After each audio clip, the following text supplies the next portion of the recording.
care of all of us. I am Sherry Weiner, the chair of the Fair Board, and want to welcome you today on Tuesday, July 11th, 2023. As information for our audience, if you're not satisfied with the decision made by the Metropolitan Board of Fair Commissioners today,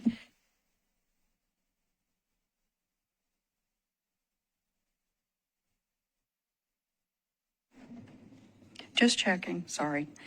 Let's start that over.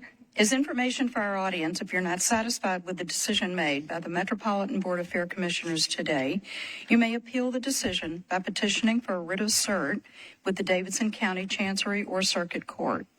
Your appeal must be filed within 60 days of the date of the entry of the board's decision. To ensure that your appeal is filed in a timely manner and that all procedural requirements have been met, please be advised that you should contact your own independent legal counsel. So I now call this meeting to order, and I'll ask for an approval of the minutes from the previous meeting. I'm trying to move that we approve the minutes from the June meeting. And is there a second? Second. And any discussion? All in favor? Aye. Aye. And I am an aye, and motion passes. We will now move to public comment time. We are limiting to 2 minutes per person, so if there's anybody wishing to speak, please come on up to the lectern.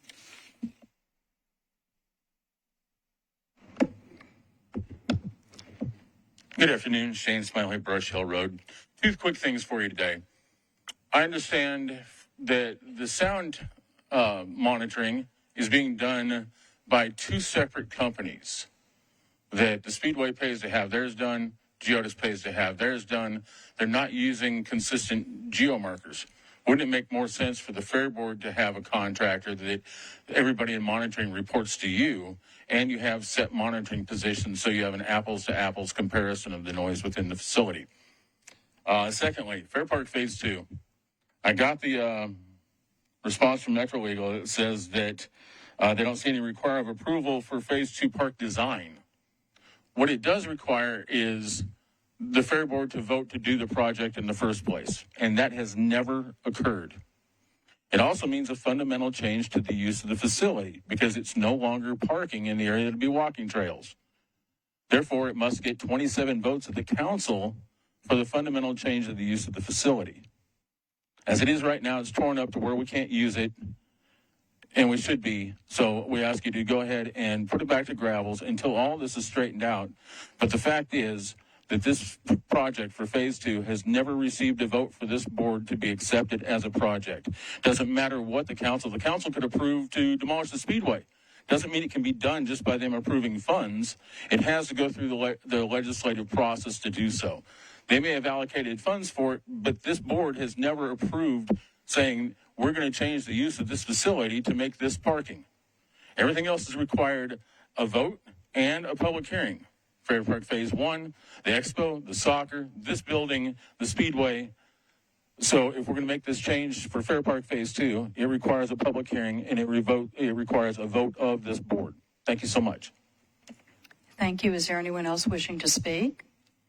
Seeing no one, public comment period is now closed.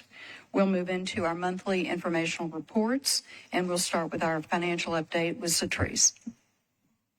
The financial information presented today is preliminary, and all revenues and expenses for June 2023 may not have been recorded to the ledgers as of July 10th, 2023, when this report was created. The preliminary actuals are as follows. Revenues are approximately $3 million. Other financing sources is $2.3 million. That includes ARP funds and our subsidy.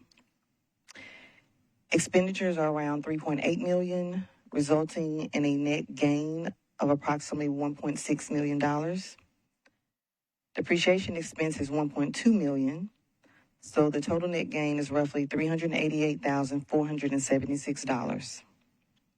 Below you will find an itemized list of our revenues and expenses. Our top three revenue sources are flea market, corporate sales events, and other financing sources. Flea market is roughly $932,100, which represents 17% of our total revenue. Corporate sales events is approximately $1.2 million, which is 23%. Other financing sources is $2.3 million, which is 43% of our total revenue. Our top three expenses are payroll, purchase services, and low cap. $1.4 million is for payroll expense, which is 38% of our total expenses. Purchase services is $785,650, which is 21%. Low cap expense is around $444,060, which is 11%. For the month of July, our revenue projection is approximately $256,200. We anticipate 24% coming from flea market, 68% coming from corporate sales events, and 8% coming from racetrack and contracts. On the agent report, we have approximately $12,200 in outstanding invoices. All the promoters have been contacted and invoiced.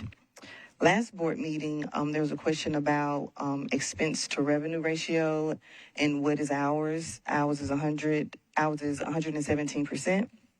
And what that means is we're operating at a 17% loss. It takes $1.17 for us to earn $1. I also would like to report that we have received our parking share from Nashville Soccer Club in the amount of $18,281. However, we are still waiting for the supporting documentation. Are there any questions?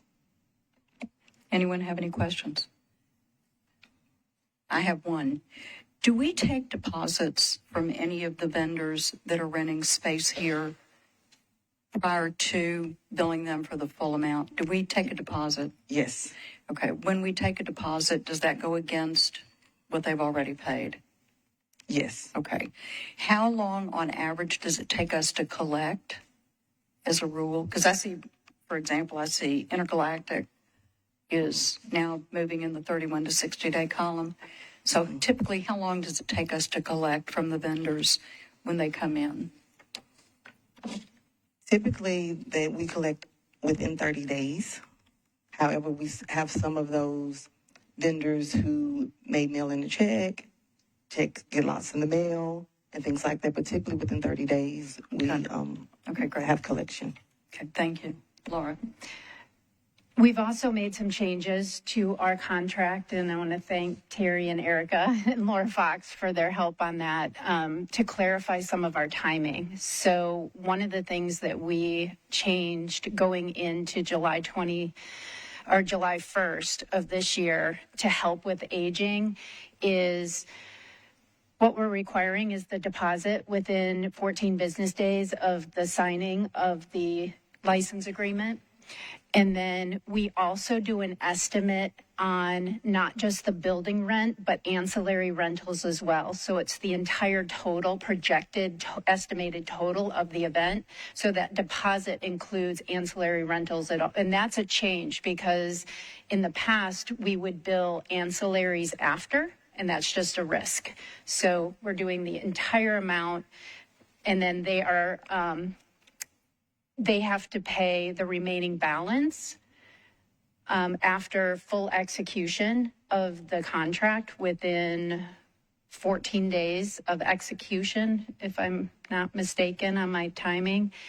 And if there are any like day of or event ancillaries that come up, we will bill after, but it's going to be a much smaller amount that's outstanding.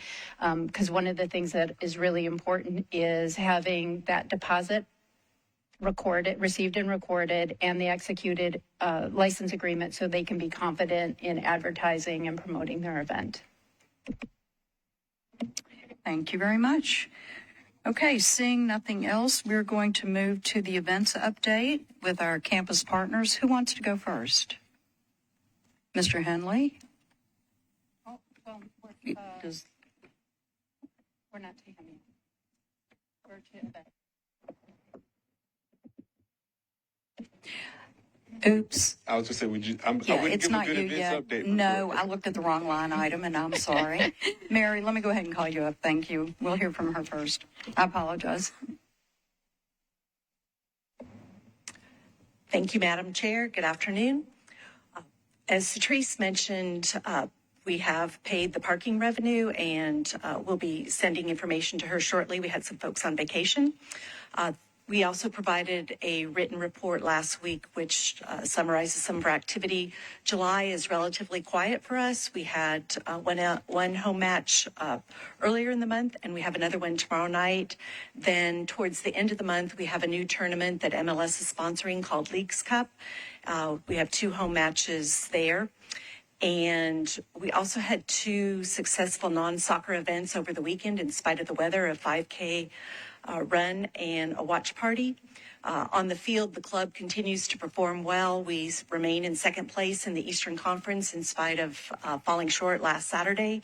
And as they're getting back on the field, we hope that they, continue to perform as strong as they are. I would also like to introduce Lindsay Paola. She's the Chief of Staff with Nashville SC. Stand up.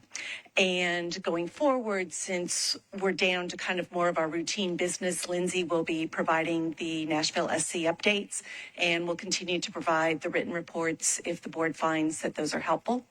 And with that, if there's any questions, I'd be happy to take them. Thank you. Anybody have any questions for Mary? Jasper? Yes. I attended the Sports Authority meeting a few days ago. And during that meeting, you read a letter expressing opposition to the racetrack expansion. Did you share that letter with the Fair Board? It was not a letter. Those were prepared remarks, and so I don't have a letter to share. I know the meeting was recorded, and, folks, if they want the information, they can get it from that. And I asked for that because at the last meeting, you told, when I asked about the opposition to the racetrack expansion expressed by Nashville Soccer, you said that you were not the appropriate person to speak on that. And so I'm still trying to figure out who is that appropriate person to speak, someone that we can work with to figure out what, a way forward in our operations. And I find it very interesting that you also expressed that you guys are trying to, you're a good partner, but I find it the lack of respect for the Fair Board in this discussion is just disheartening. And so I'm just trying to figure out a way that we can move forward in a better position, in a better place as partners. But I can't see that when there's no transparency that I see between Nashville Soccer and members of the Fair Board. I appreciate your comments. I'd be happy to meet with you separately and take those up. Thank you. Anybody else have any questions or comments? Seeing none, we will move on to the director. Yes. So in front of you, you have the next 3 months of events. You can see that we're really, really busy. We've got GEODIS events on there. We have our races and track practices on there. I'd like to thank Bob and Scott. They've been really helpful in trying to keep track practices on the calendar updated. They've had some weather issues, which has cut some practices short. So I appreciate them kind of maneuvering. And I also do want to thank them because they made a very concerted effort to take a track practice and move it off of the date that we were hosting the bar exam. So thank you so much for that. We did add 2 practices to the schedule. I did add those to the calendar. Those are August 8th and August 10th. I also emailed that out to NIAC so that that's kind of part of our normal procedure is to make sure that NIAC has updated schedule on the track. So that has been done. And you'll see that I included September, which is a good segue because I've asked that our fair office give you a little update. Scott is unable to be here tonight. He had a previous appointment that he could not change, but Melissa Borgmeyer is here. But you'll see the fair takes up a lot of time. So as soon as we come off a flea market, in August, we start loading in and prepping for the fair, which opens already in 60 days. And by September 8th is our opening day. And you'll get more information next month on some of the special activities we have planned. And we'll get you your badges and your passes to join us especially for opening night and potentially our milking competition, which is super fun. For the record, I did not do that last year. Hi, my name is Melissa, and I am the event coordinator for the fair. Our theme for this year's fair is We Got a Good Thing Growing, which plays off our second year, so we are growing. Our opening ceremonies will be Friday, September 8th with the ice cream social. And of course, you're all invited. And of course, we have next month, like Laura said, the board will get a detailed event packet so you can mark your calendars on which event you want to come to. And we will kick off the fair with Freedom Friday, which is military and first responders will come in for $5, along with our Scouts Night, who will be doing the ceremony.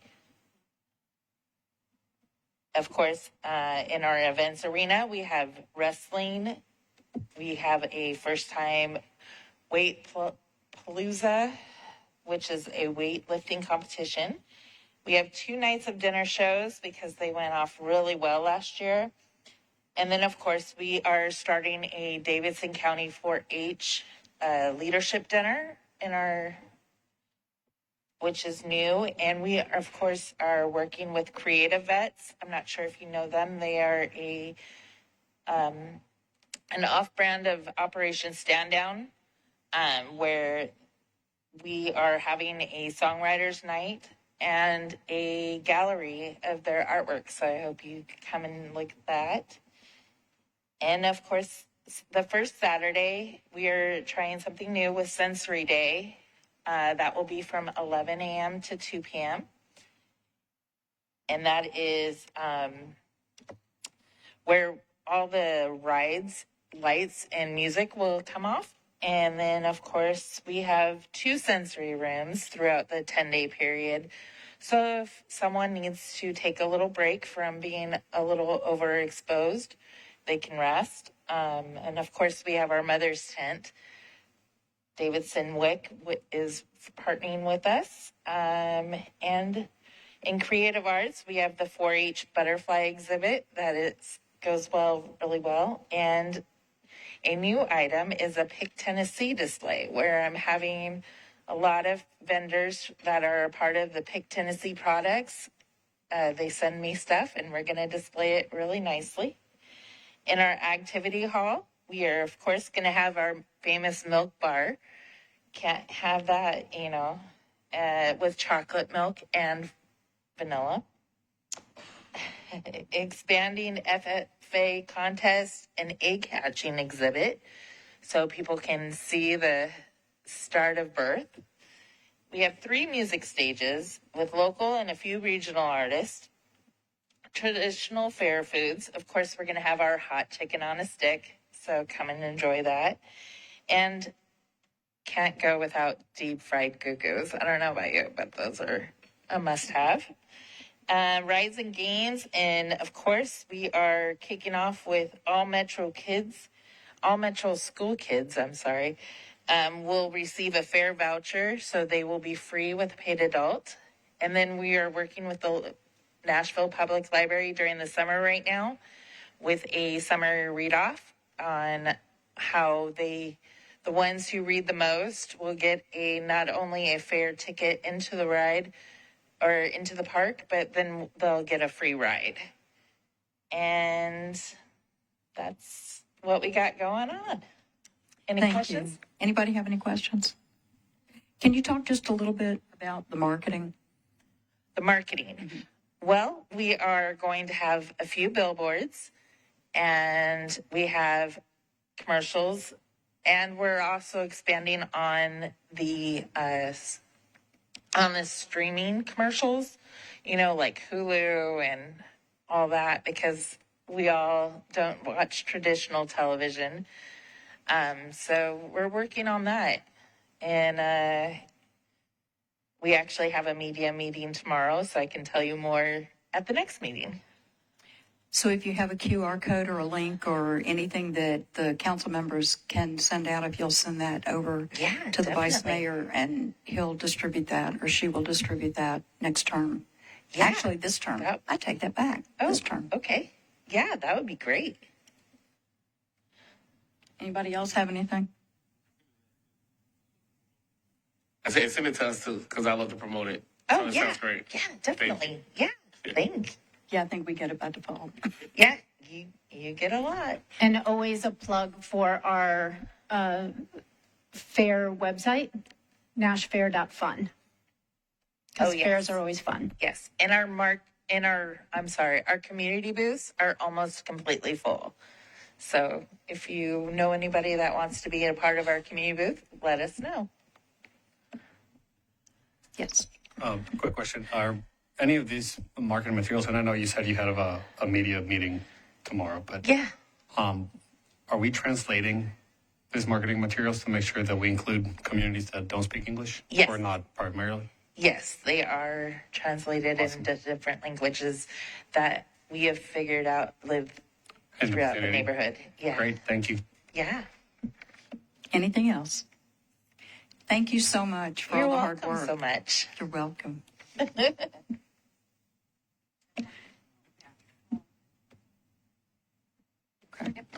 Okay, we are now going to move to the executive director's report. Laura? Okay, I've got a couple things. Oh, yes, and Bob is here. I don't think he wanted to speak, but I did want to acknowledge that he was here. Thank you. Appreciate you being here, Bob. Couple announcements. We are wrapping up the current rent relief program. You might recall that we got approval through the COVID-19 Financial Oversight Committee and Metro Council to extend the rent relief program. The only significant change to the program is we eliminated the limitation on the number of months that are available based on vendor classification. So pretty much we're just going to run it out until the money's gone. So that's what we got approval for. So we're going to be transitioning. This is the last month under the first part of the program. And then as of August, we'll start a brand new kind of funding cycle. So we've been working with our third party administrator, Pathway Lending, on that transition. And our vendors are extremely grateful. We think we can get a whole another 12 months out of the program for our vendors. So this is a big leg up for them. So I just wanted to remind you of that. Also, really good news. There was as part of the soccer legislation, when we did that, there was a resolution that was passed that referenced we will get 50% of the property taxes that are generated from the mixed use development. I'm really happy to tell you that today that was all resolved. And we are going to be getting our first 50% installment of the 2022 property taxes that were paid. That's going to be set up in a designated fund that we will have access to. It is supposed to be for future capital investments into the property. So I will tell you, we already have a big wish list, but I will also tell you, we know how important it is to keep a savings account. So when we need a roof or we need HVAC, that we have plenty of funding available when those end of life, dates come for some of our major equipment. But we're going to be definitely balancing that. And when it comes time to maybe act on some of those projects. We'll bring that back to you. I think it would be important for you to kind of see that wish list and then kind of discuss priorities on how to go about doing that. And then, of course, seeing a significant balance carried over so we can kind of save for our future, which was the point. I do want to thank legal for their help, Metro Finance, and then Ms. Gilmore and her team at the assessor's office for assistance in setting this whole thing up. So we're really excited about that. I also want to introduce, he's sitting in the back next to Melissa, Ryan Jensen. Ryan started last Monday, so he's on day 6 today. He is our new event services manager, and I think it's going to be, we're full staffed right now, so it was a vacancy that obviously we needed to fill, and he's going to be a great addition. So welcome, Ryan. And then I just wanted to bring up one other item in an abundance of clarity from last meeting. So I appreciate all the discussion, as uncomfortable as it could be.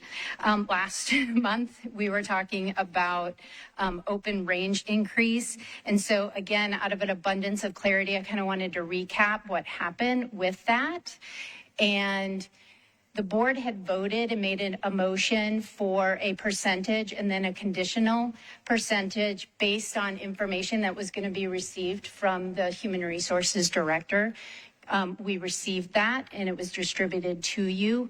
There was also as part of the discussion, whether or not based on the information received, if there was a special meeting that any of the commissioners could come and request a special meeting. That was not requested.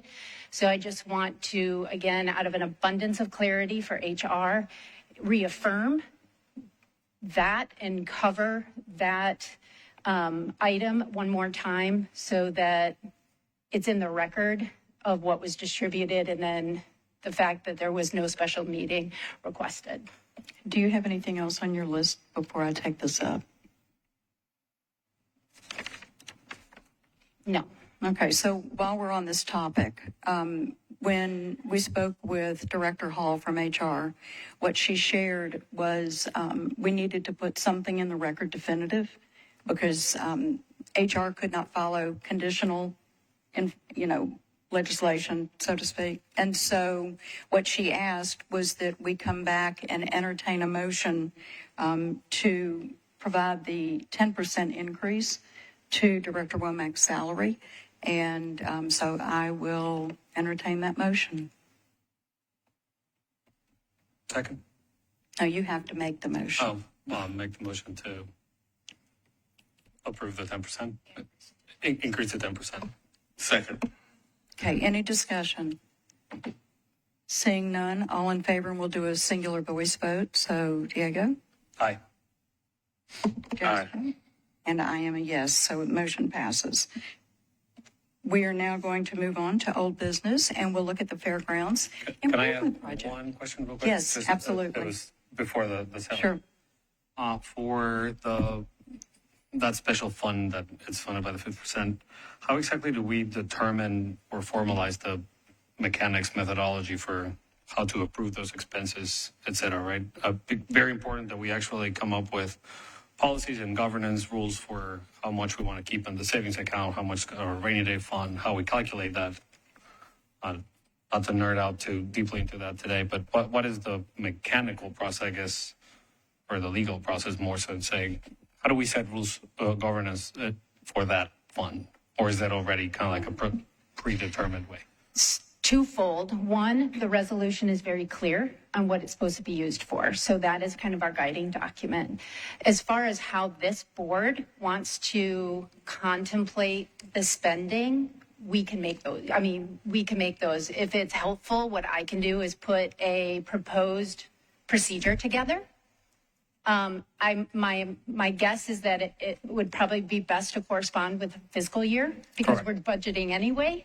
So we could put a procedure together and then present it to you guys for discussion, make sure everybody's comfortable with it. So I can work on that over the next, our next payment obviously is going to be a year from now. So we've got a little bit of time to work out the procedure on how we want to do it. And then what the appropriate levels are for savings and spend.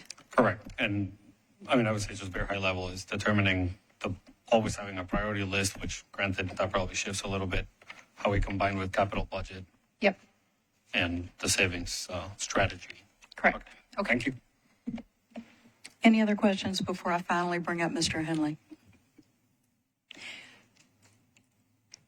Seeing no one, Mr. Henley. Thank you, Chair. I was eager to get up here as well. Hopefully you all will have color copies of the documents for the dashboard that I usually present to you all.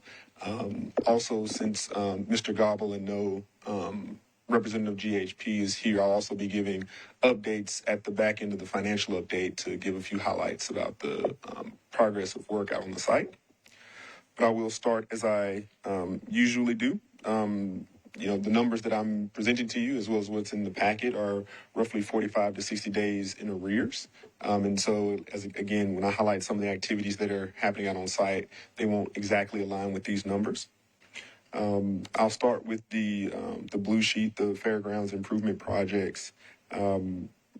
By and large, what you'll see is not a lot of movement, actually no movement related to any specific allocations or movement line items. There have been 2 bills that have been paid related to project management. But again, a lot of the line items that are here, you'll see the sections 93% and above, some at 100%. So we don't really expect there to be a lot of movement here. But as I presented at the last board meeting, have worked to close out the project related to the maintenance building, the multi-purpose area there.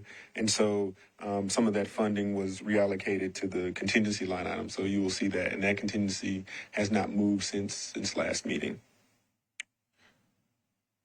There's no questions there. I will address the Fair Park page, specifically highlighting that there has only been expenses paid related to the greenways construction and the project management. We are in possession of an invoice related to design. We're still reviewing that one, so that one's lagging a little bit behind. Here, typically there'll be movement in all 3 of those categories. But again, at the early phase of that, so majority of the design work tracking at about 60% complete right now. Again, they're a little bit further along than that, as this is in arrears, and we also do have an invoice from them. So I would conservatively estimate that's about 75%, just so that the board has some awareness of where we are in that design process. There's no questions about Fair Park. I will address the infrastructure, part 2. Particularly on that page, you will see movement on the plaza and road expenditure line item, much smaller than what was there last month, largely because what we presented to you last month was a collection of a few months of work that was submitted as one payment. Another payment has come through since then. That amount was roughly $270,000. So a much smaller tick up in terms of the expenditures there, but that was because it was only capturing a smaller period of time.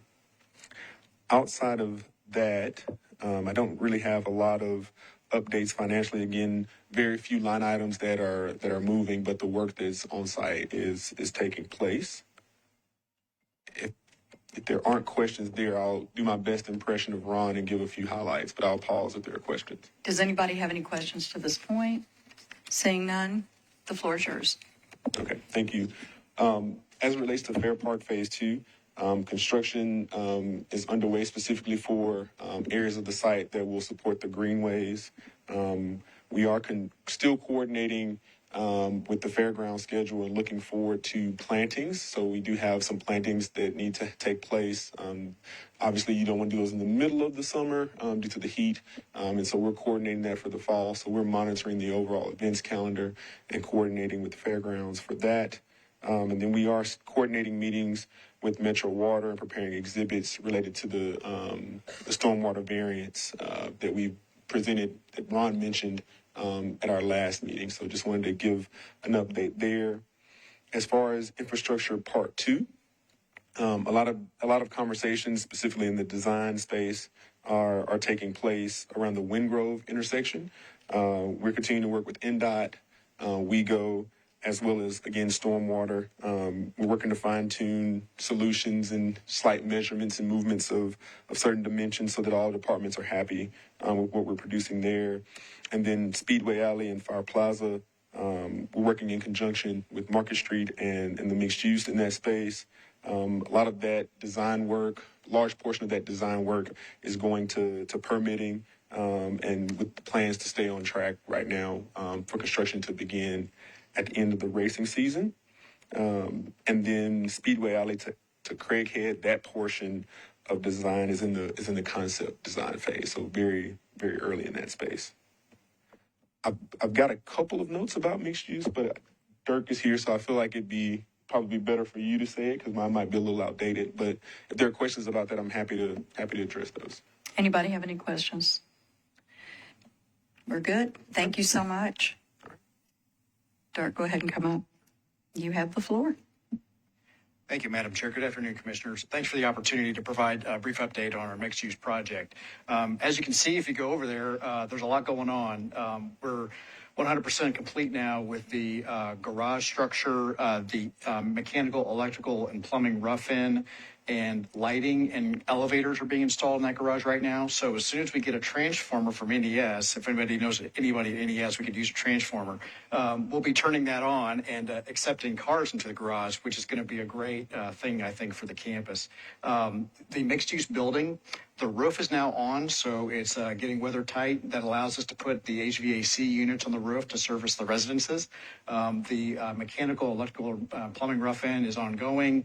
In the inside, you'll see windows being installed on the outside, as well as the brick on the stair towers. We have 3 stair towers to service the building that are going on there. So in this coming month, you'll see more window installation, more activity on the outside in the form of building facade materials being applied. But it's on schedule, and we look forward to welcoming our first residents in almost a year. So that's going to be really exciting. And so, like Ed mentioned, we're working together on the Speedway Alley and Fair Park improvements. We look forward to getting the alley going as soon as the racing season is over, so that can be done in time for the 2024 season. And of course, we'd like to have the plaza completed before the building opens next summer. So with that, everything seems to be going to plan, and I'd be happy to answer any questions. Anybody have any questions? We thank you for your I just time. had one quick question.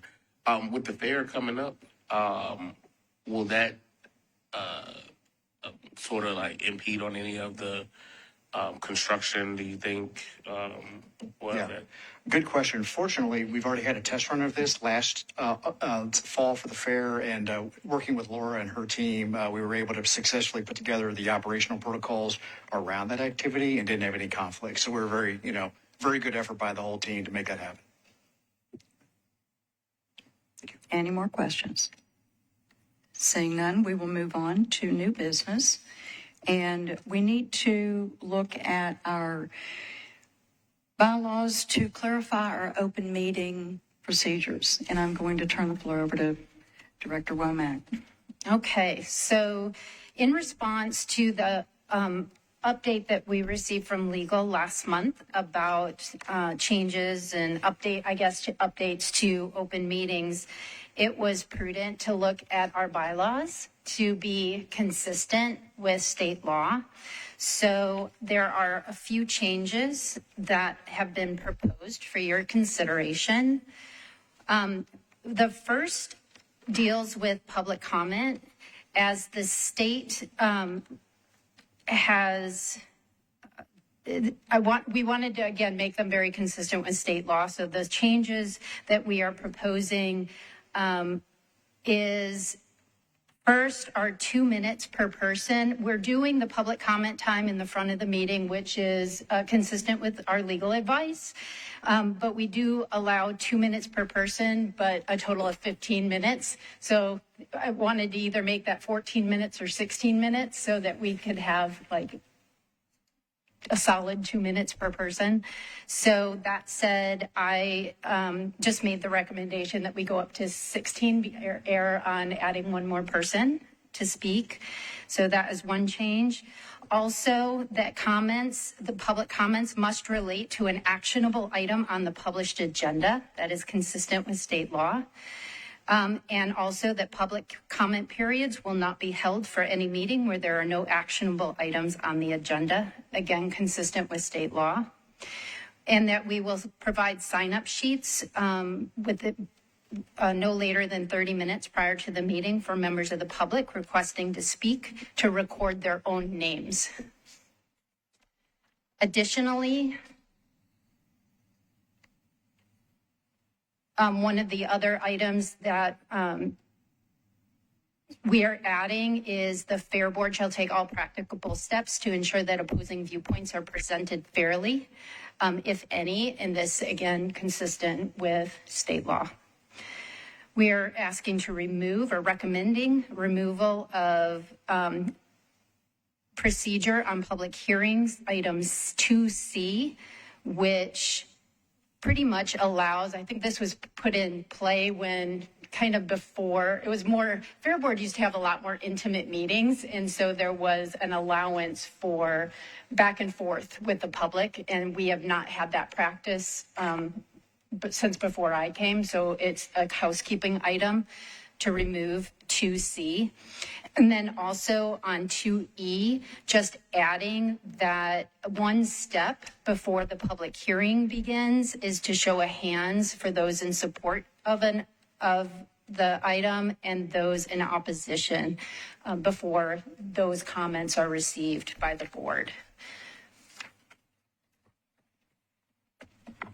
I am going to open the floor for any questions on any of the items that Director Womack has presented.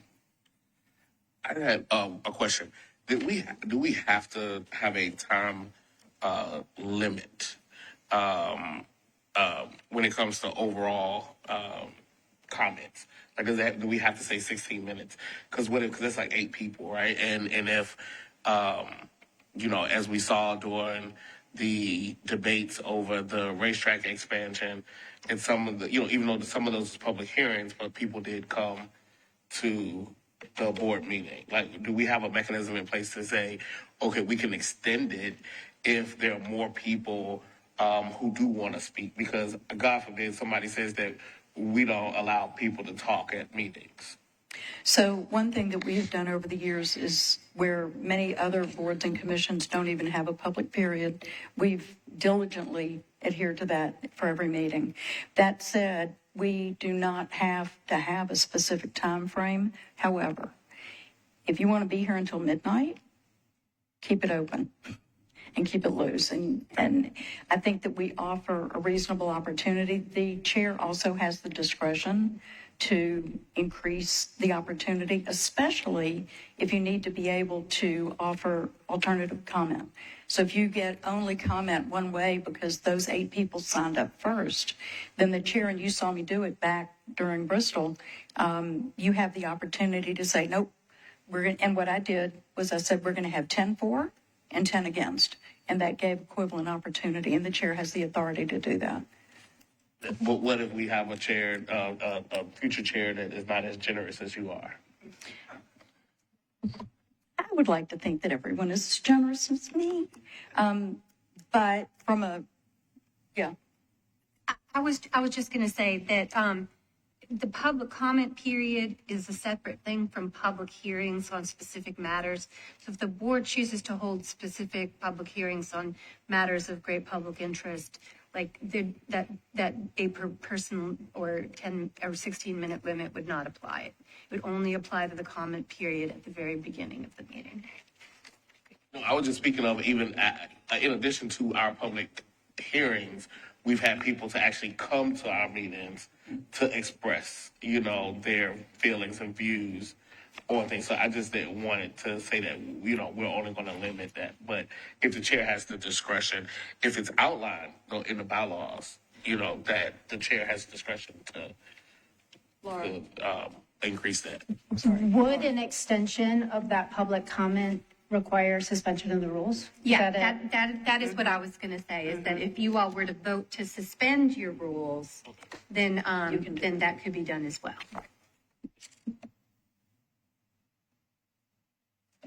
Any other questions?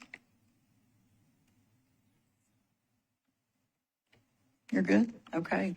I will ask for, yes. I do have a question. And the request to show of hands for those in support, that is just a old school mechanism to see if there's opposing views. And Yes. And if we didn't extend the time necessarily, but we see that there's enough, can we say, well, identify which side of the conversation you're in the list, and then make sure that we get 4 and 4 within 60 minutes, or how would that operate? Or at the end of that comment period, if there are still people wishing to speak, and others have come up to us in advance, as has happened in the past, and have said, I didn't have an opportunity to sign the list, and you've got 15 people here looking to take 8 spots, then you can vote, you can That's where you could present a suspend the rules motion and- to suspend the rules, and then if the motion for the rules is suspended in order to allow that, then you can move And we forward. can continue? Yeah. Okay. Yeah. Thank you. This came up at another commission who is adopting similar rule changes in response to this issue. And I didn't know if this draft addresses it, but in terms of when they sign up, does it say that only the speaker can sign their own name? Yes. Oh, okay, perfect. It specifically says own name. Okay, perfect.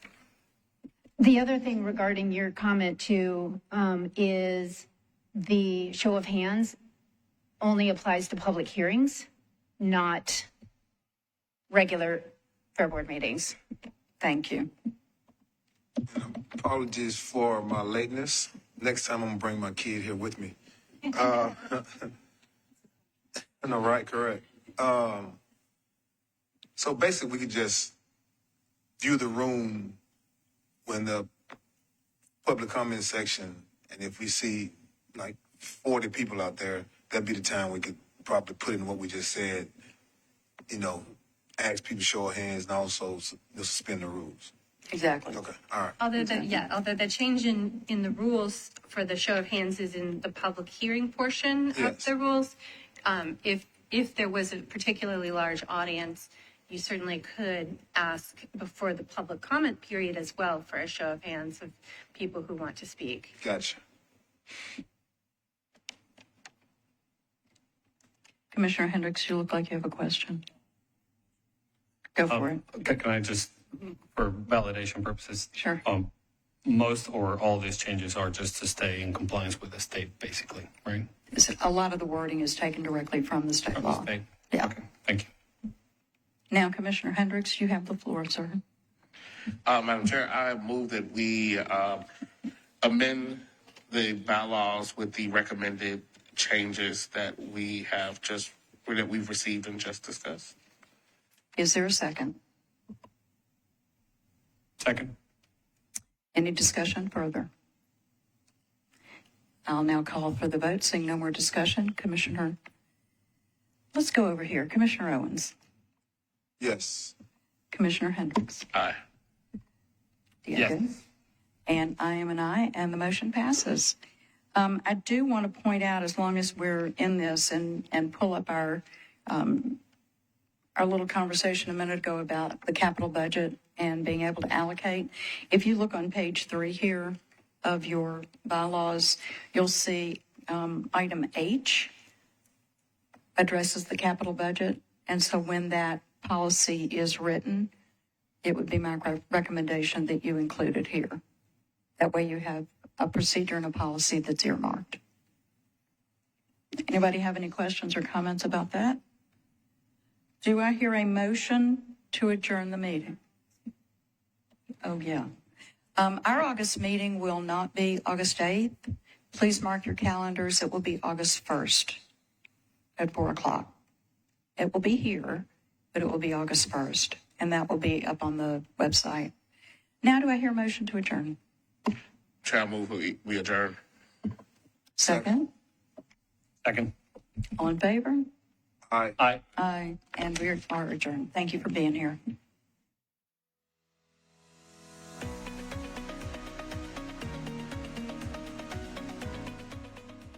This has been a service of the Metro Nashville Network. If you would like to see this presentation again, or for more information on this and other programs, visit nashville.gov.